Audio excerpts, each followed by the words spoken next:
It's the OCGFAM show. We're talking about measuring soil pH. Let's get into it. Hey there. Bob from Oregon's I'm trying a different setup. I don't know. Let me know what you think. Bob from Oregon's Constant Gardener. Welcome to the OCGFAM. This show's just gotten a little stale in my estimation. We've been doing the same thing for a long time. I'm not sure if this is it, but I'd like to try something new. I'd like you to work with me on that. Bob from Oregon's Constant Gardener. Welcome to the OCGFAM show. To you, my YouTube buddies, what's going on?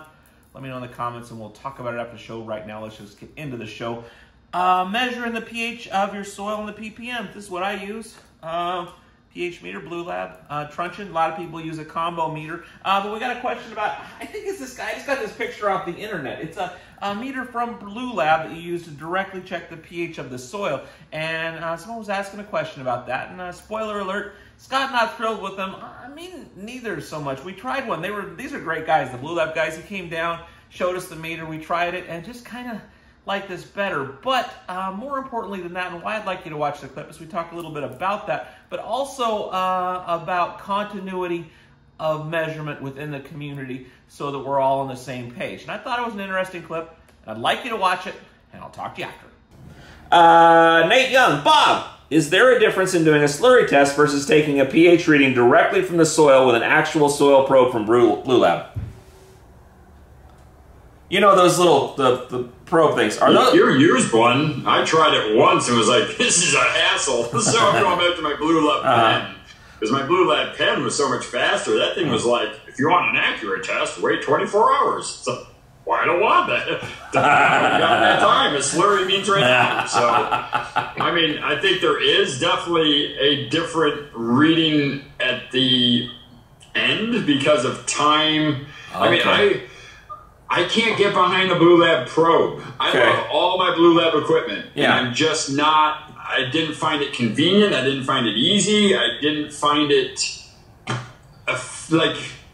it wasn't giving me the information that I was seeing. When I do my meter from Blue Lab, my pH on my pen, or even my dual meter, the pH and PPM, or pH PPM dual, I get a different reading from those than I do off of that probe.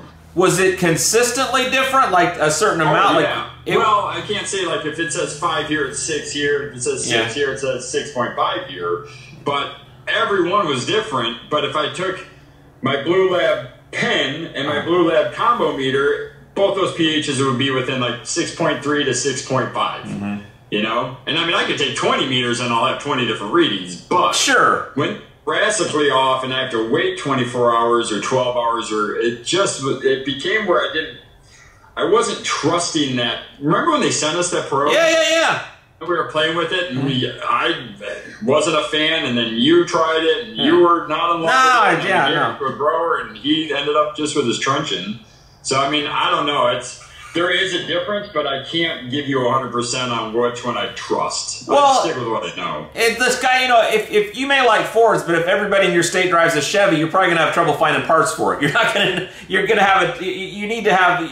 Everybody's using kind of this, or a lot of people use this Blue Lab stuff and doing the slurry and all that kind of thing. So you might be able to make some sort of system work with that thing, but you're out on your own. You're out there without a care. You know, you got nothing going. Well, the trick is really with anything you do, the thing I always say is, you know, as long as you stay consistent with the tools you're measuring with, then it all becomes a pattern, and you'll be able to see what the plan is showing you anyway. So even if this Blue Lab's off by one whole point, it'll be consistently off on that one point no matter what. So your visual will say, when I see this yellowing, according to my Blue Lab probe, it is going to be probably 6.5.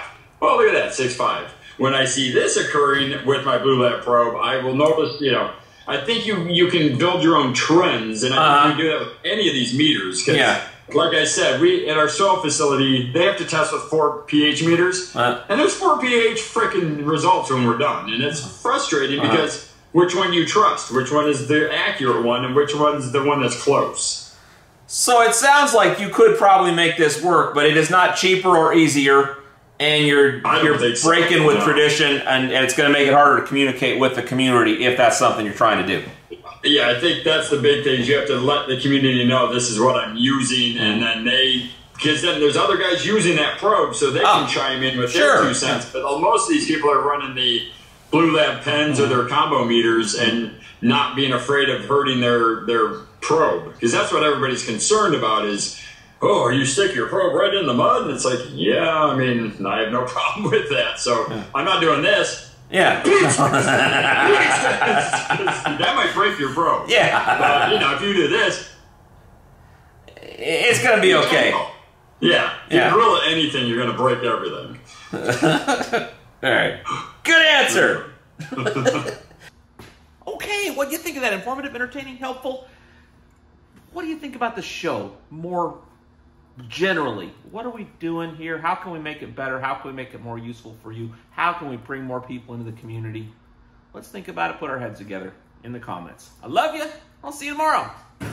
The OCG Fam Show. It's pretty good. It happens every day. It's the OCG Fam Show. See you tomorrow.